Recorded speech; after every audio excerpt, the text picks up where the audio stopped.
Assalamualaikum warahmatullahi wabarakatuh. Selamat datang di video pembelajaran mata kuliah Sistem Operasi. Apa kabar rekan-rekan semua? Semoga rekan-rekan semua masih semangat ya dalam mempelajari bahasan-bahasan di mata kuliah Sistem Operasi. Ya, rekan-rekan, kali ini kita akan membahas bahasan baru terkait dengan keamanan komputer. Ya, coba teman-teman renungkan, kira-kira mengapa kita perlu mengamankan komputer kita?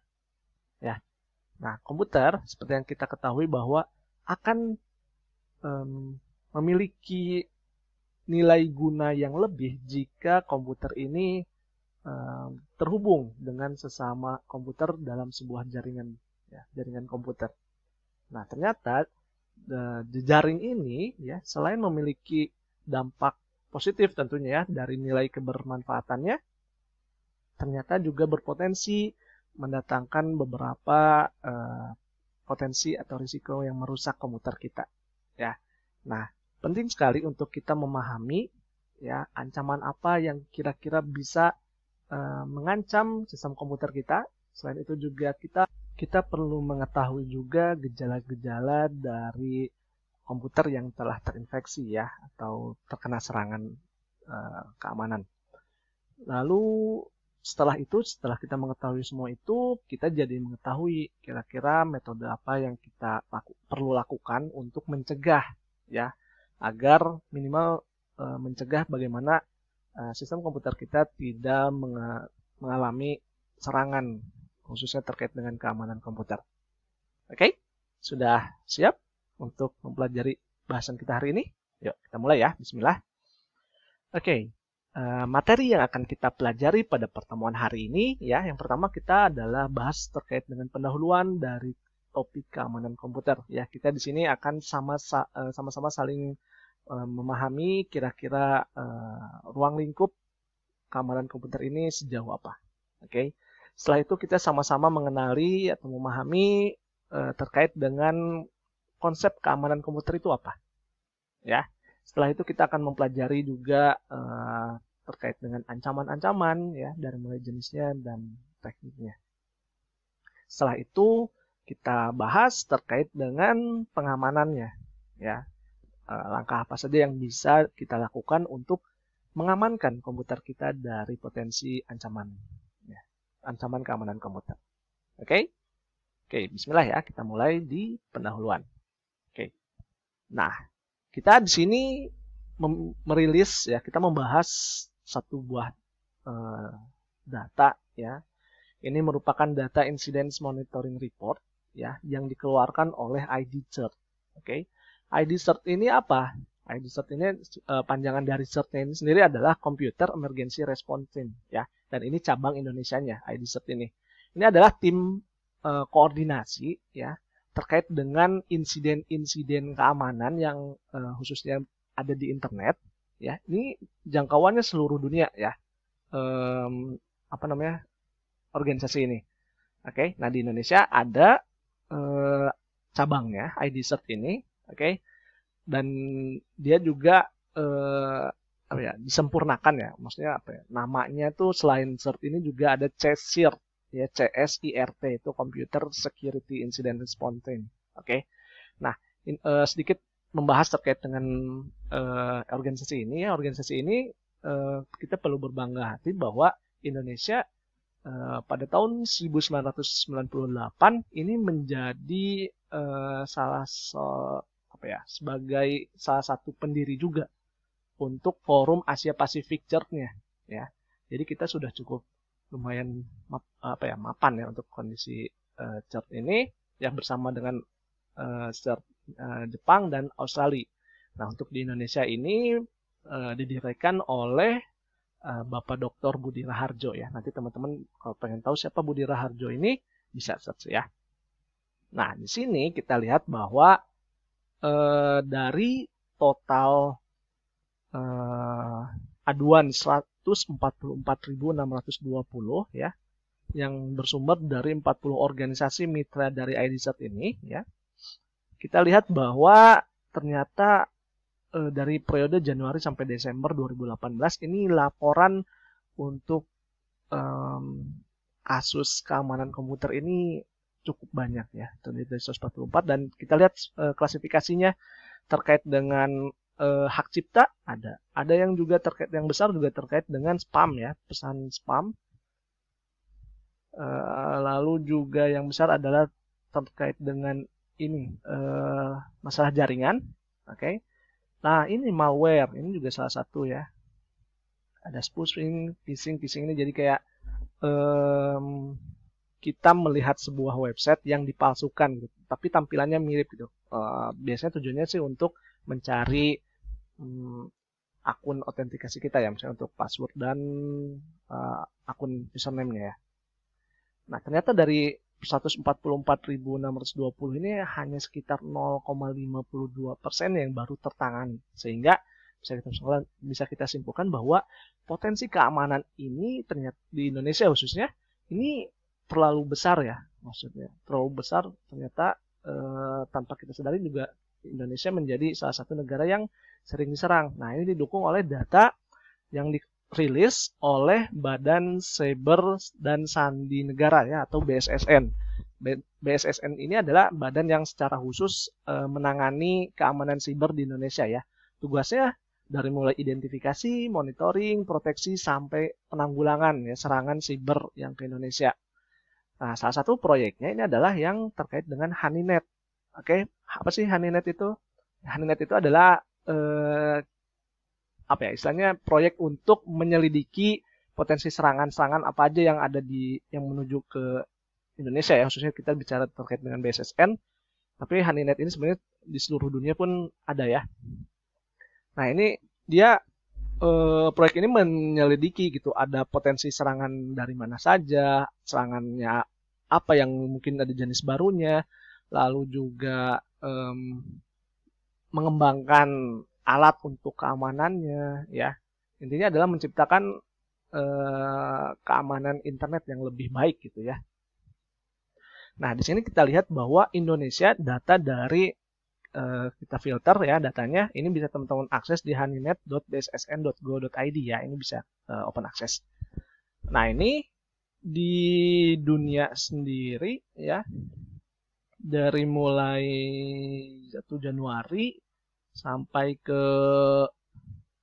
1 Januari 2021 ya, 1 tahun ini ada 87.561.233 serangan ya. Dimana ini negara yang ini terkait Indonesia ya, kalau kita bicara Indonesia, ini negara yang sering menyerang ya, sumber serangannya dari mana? Nah, ini pertama dari India. Terus yang kedua kok ada Indonesia juga? Ya, Indonesia ternyata menyerang juga instansi ya. Di sini sepertinya BSSN juga concern juga ya sama instansi yang ada di Indonesia. Nah, ini ternyata banyak juga yang sumber serangannya dari Indonesia. Ya, dari negara lain juga ternyata banyak juga yang menyerang ke Indonesia. Jadi serangan cyber ini juga jatuhnya seperti perang ya. Kita sebenarnya aman-aman aja, tapi sebenarnya kita juga sekarang sedang perang ya. Oke, untuk malware-nya, nah malware nanti kita bahas ya secara khusus. Tapi di sini kita lihat bahwa banyak ya di sini yang populernya ya. Di sini Trojan ya, termasuk yang paling banyak menyerang. Oke. Nah, ini yang perlu kita antisipasi ya. Nah, dari sini kita perlu ketahui bahwa mengapa kita perlu mengamankan ya. Sekali lagi kita simpulkan bahwa nah, di sini ternyata potensi dari serangan siber ini ternyata ujung-ujungnya ya ke ekonomi gitu. Lihat lagi, salah satu berita menyatakan bahwa negara Indonesia rugi sampai 478 triliun loh. Ini jumlah yang sangat besar. Nah, ternyata sudah sudah jadi concern DPR juga ya, sampai membuat RUU-nya ya. Lalu juga di dunia sendiri ini sudah sampai 5 triliun dolar Amerika. Ini juga lumayan. Untuk informasi lebih lanjutnya bisa rekan-rekan untuk ya klik aja ya link ini, akses link di sini. di Indonesia ekonomi organisasi, nah ini mungkin pihak swasta pun juga mengalami ini ya, nggak cuma di ini aja, instansi pemerintah. Nah, dari potensi kerugian yang ternyata berdampak besar, ya mungkin teman-teman sendiri pernah nggak sih ngalamin udah ngerjain tugas atau pengen main laptop atau apalah ya, tiba-tiba kok performanya jadi melambat ya, yang asalnya perasaan baru beli misalnya, kok udah melambat lagi ya, jadi lambat gimana gitu. Nah, kan itu merugikan kita juga ya. Nah, makanya kita sekarang perlu eh, mempelajari lah, minimal kita tahu ya tentang keamanan komputer, dan ternyata juga urgensinya keamanan komputer ini di Indonesia maupun di dunia ini ternyata sangat penting ya. Oke, semoga dari penjelasan ini bisa kita ambil sama-sama pahami bahwa keamanan komputer ini merupakan topik yang urgen ya kita pelajari. Nah, sekarang kita sama-sama membahas terkait dengan konsep keamanan komputer itu apa. Ya. Nah, kita mulai dari definisi. Oke. Setelah sebelumnya teman-teman memahami why-nya itu apa, mengapa kita mempelajari keamanan komputer. Sekarang kita sama-samakan pemahaman kita terkait dengan definisi ya. Nah, definisi keamanan komputer ini adalah perlindungan yang diberikan kepada sistem informasi dengan tujuan untuk menjaga integritas, ketersediaan, dan kerahasiaan dari sumber daya sistem informasi, termasuk juga hardware-nya ya, termasuk juga resource di dalamnya. Termasuk misalnya ada hardware, ada software, ada firmware, data, dan terkait juga jaringannya ya, telekomunikasinya. Ini merupakan definisi dari NIST, Computer Security Handbook. NIST ini adalah National Institute of Standard and Technology. Ya, ini adalah badan standarnya dan badan standarnya Amerika. Tapi karena Amerika ini ya bidang keilmuannya cukup mumpuni ya di bidang keamanan komputer, makanya ini jadi standar definisi juga ya untuk di dunia. Nah, sekarang kita kalau berbicara dengan terkait dengan keamanan komputer, kita pasti akan ujung-ujungnya berbicara terkait dengan tiga komponen ini, tiga tujuan utama ini. Yang pertama adalah ada confidentiality, ya, yang kedua adalah integrity, dan ketiga adalah availability. Ya, ini adalah requirement untuk keamanan komputer ya, yang dilindungi apa? Data dan layanannya. Oke, nah segitiga ini yang kita namakan dengan CIA Triad ya.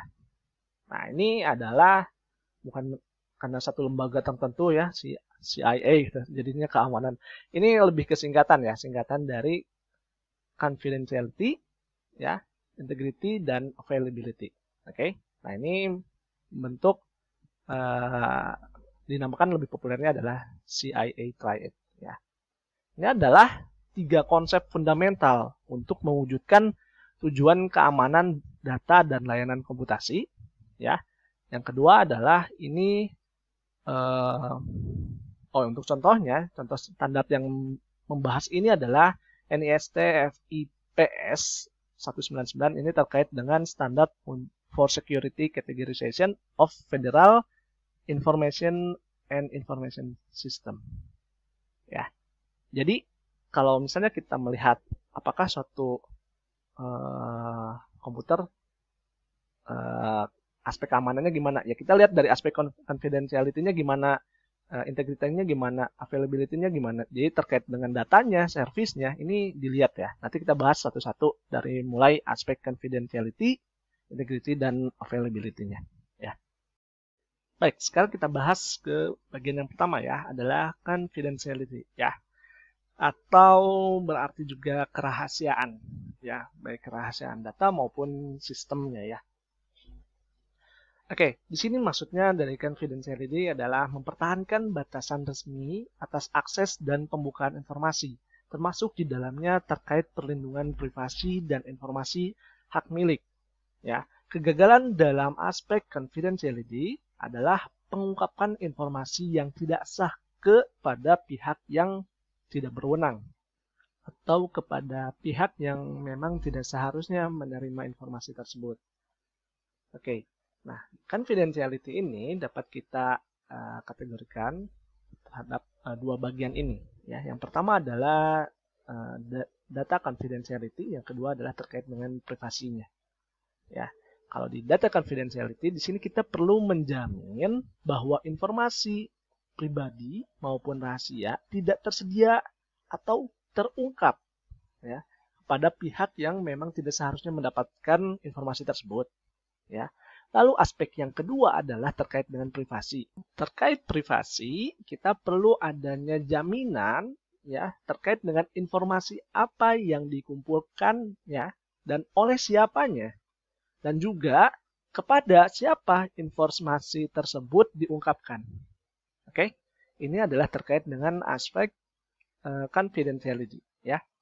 Yang kedua, kita akan membahas terkait dengan integrity ya, atau kita dalam bahasa Indonesia mungkin integritas atau terkait dengan keutuhan ya.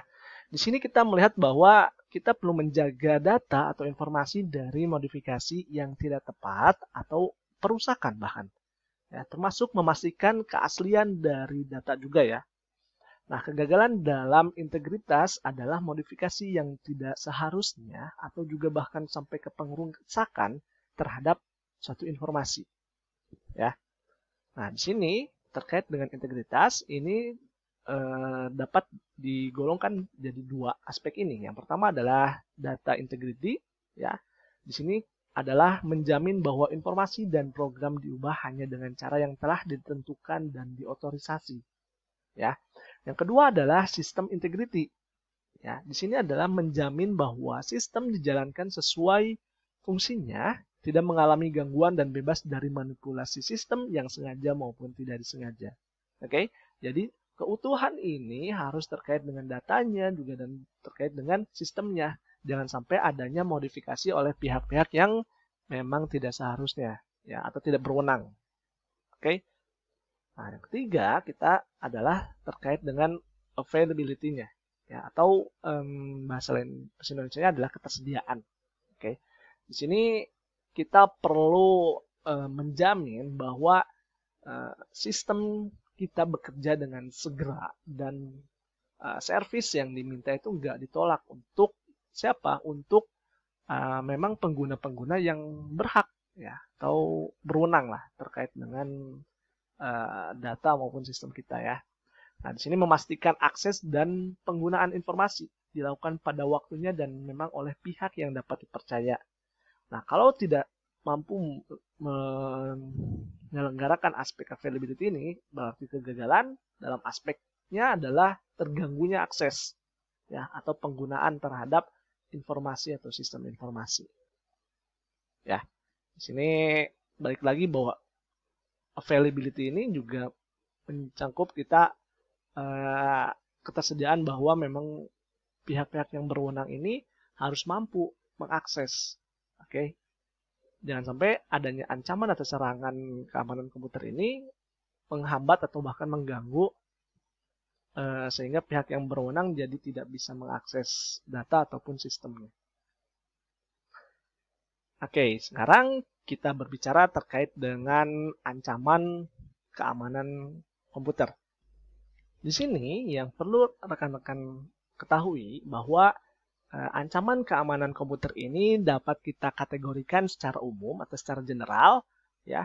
Dilihat dari ancaman keamanan komputer dan jaringan, ya, itu dibagi jadi dua kategori. Yang pertama adalah adanya penyusup atau intruders, ya, dan kedua adalah perangkat lunak berbahaya atau kita sebut juga malicious software atau teman-teman mungkin lebih familiar dengan malware ya. Oke, kita sekarang bahas terkait dengan ancaman apa aja ya terkait dengan keamanan komputer. Nah, selanjutnya sebelum kita bahas lebih lanjut terkait dengan ancaman keamanan komputer, kita perlu pahami juga bahwa ini adalah ruang lingkup keamanan sistem ya. Dari yang pertama adalah kita lihat di sini kita perlu memproteksi ya. Yang pertama akses ke data ini harus kita kontrol ya. Ini yang kita sebut dengan proteksi ya. Lalu yang kedua adalah untuk masuk ke sistem komputernya pun ya. Di sini adalah kita juga harus mengontrol terkait dengan autentikasinya. Oke. Jadi di sini kita lihat bahwa ini permintaan dari pengguna untuk masuk ke sistem komputer gitu.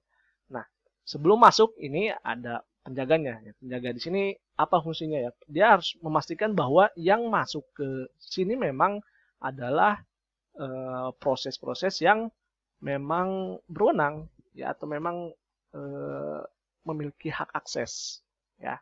Nah, jika memang ada koneksi atau misalkan kita membutuhkan transfer data ya dari satu sistem komputer ke sistem komputernya lain, maka ini kita akan melewati sebuah jaringan komputer.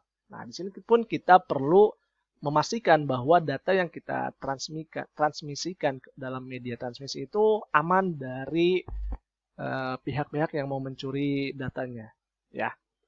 Nah, di sini maka perlu ada network security, tapi ini sini nggak terlalu jadi bahasan kita ya untuk di bagian network security ini. Nah, terus terkait dengan misalkan dalam satu data itu ada yang memang sangat sensitif, ya. Ini perlu juga diamankan dalam konteks filenya, ya. Berarti dalam file sistemnya kita lakukan pengamanan lebih lanjutnya lagi. Oke, jadi di sini ya ada dari ruang lingkup ya untuk keamanan sistem ini. Nah, sekarang kita berbicara terkait dengan ancaman apa saja yang mengancam sistem komputer kita. Nah, di sini kita lihat kita punya dua buah kolom ya. Yang pertama kolom adalah dari tujuan keamanan ya, seperti yang sudah dibahas di awal ya terkait dengan CIA Triad ya. Di sini ada aspek confidentiality, integrity dan availability-nya ya. Nah, ini adalah ancaman-ancaman apa saja yang mengancam tujuan dari masing-masing tujuan keamanan komputer ini ya.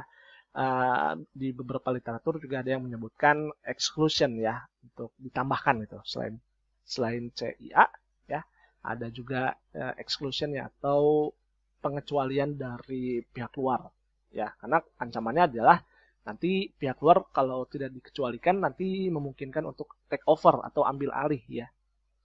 Nah, sekarang kita bahas yang jadi bahasan kita ya dari literatur utama kita. Nah, pertama adalah untuk aspek tujuan confidentiality ya. Di sini adalah pertama adalah pembongkaran data atau exposure. Ya, di sini data sensitif yang berarti data sensitif itu nampak gitu ya ke permukaan misalnya. Jadi memang kepada pihak-pihak yang nggak seharusnya menerima informasi tersebut. Nah ini banyak faktor yang menyebabkan. Bisa jadi karena human error atau hardware-nya atau software-nya yang error gitu. Mungkin aja. Contohnya misalnya data sensitif apa ya? Misalnya gaji gitu ya. Misalnya kalau kaitan dengan kampus misalnya gaji orang tua mahasiswa ternyata nampak di halaman yang bisa diakses oleh seluruh mahasiswa. Itu kan nggak etis ya.